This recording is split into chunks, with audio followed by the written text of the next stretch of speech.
Spring market of 2024 is here, and it's a complete flop. The official stats for the month of April has just been released by the Toronto Real Estate Board, and the sales are down across the board, making it one of the worst Aprils in recent memory. But a lot of us thought we would have a strong spring market. So what happened? Well, I'm going to answer that for you today. My name is Dilyar Maraj. I'm a real estate broker here in the Greater Toronto area. And if you're watching this, all I ask from you is to like and subscribe, because I'll promise you I'll give you the best real estate content out there. So let's get started. I'm going to start off by showing you a chart, and we are going to go over some of these numbers together. So let's talk about the number of sales. So number of sales are down 5% from the same time last year, but the number of new listings are up 47%, and active listings are up 75% from the same time last year. So what this means is at the end of April, there were 75% more homes for sale than a year ago. That's a very, very big number. Listings days on the market is up 11.8%, meaning it is now taking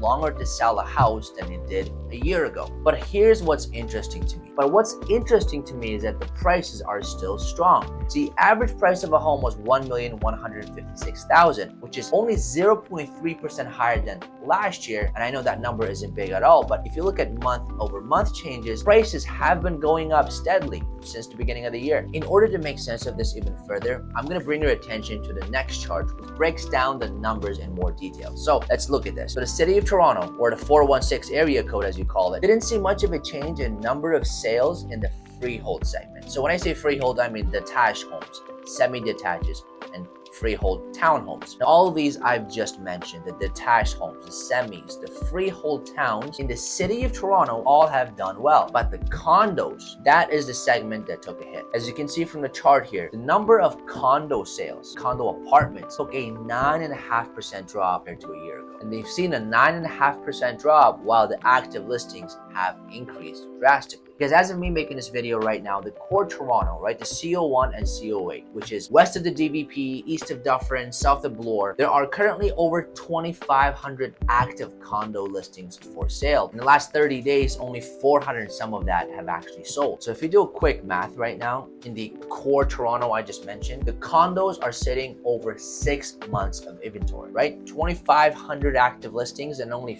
400 some selling in the last 30 days. That's pretty much a buyer's market. Again, in the city of Toronto, the condo market, the freehold market are doing two completely very different things. But if you were to bring your attention to the 905s, so 905s is basically the suburbs. This is anything but the city of Toronto. In comparison to Toronto, as you can see from the chart, the condo sales for 905s is pretty much the same, more or less. But what is different in the 905s is the detached homes. Detached segment actually saw the biggest drop in the 905s. There was a 9% drop in home sales in the detached segment. And not only that, we've seen a huge number of new listings, new detached listings in the 905s in April. Just to give you an example and put things in perspective, here in the Durham region, there were just over 500 detached homes for sale at the end of March. And fast forward to April 2024, exactly 1 month later, the active detached homes for sale in Durham is 975. That means the number of active detached homes for sale have pretty much doubled in the Durham region in a single month, or you can say went up by 93% if you want to be really specific. So if you're a buyer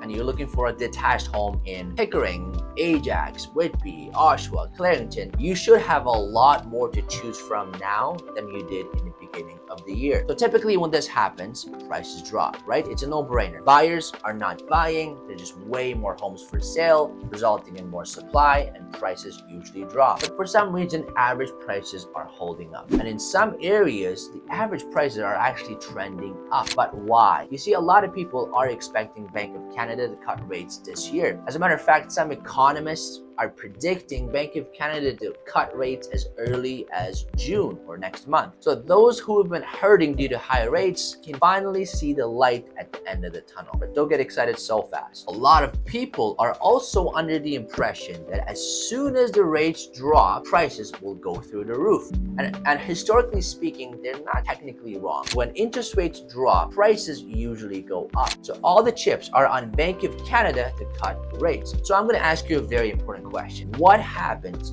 if Bank of Canada does not cut rates? Well, one of two things will happen. A, prices will go down, especially the condo prices in Toronto, and these higher price point homes like detached homes in the 905s will come down because there just isn't enough demand to absorb all the new inventory that's being listed right now. Because remember, home prices are all about months of inventory. So if rates don't change, which results in, let's just say, no change in demand, but listings just keeps increasing, so inventory keeps piling up, prices have nowhere to go but down. And this is not an opinion, it's just facts. If inventory rises and there's no one to buy them, prices will come down. Or the second thing that could happen is that sellers will take their homes off the market. So when that happens, if Bank of Canada does not cut rates, just expect a lot of terminations on the market. Now, this is not necessarily a bad thing for home prices, because if sellers take their homes off the market, there will be less homes available for sale, and that will most likely keep the prices elevated at where they are until further notice from Bank of Canada. My advice to buyers: if the only reason why you're in the market to buy a home right now is because you're expecting Bank of Canada to cut rates and that will somehow cause the prices to shoot through the roof, I will say don't buy anything as of right now. That's not a very good reason to buy, and to be quite frank with you, that's very risky given all that's going on in the world.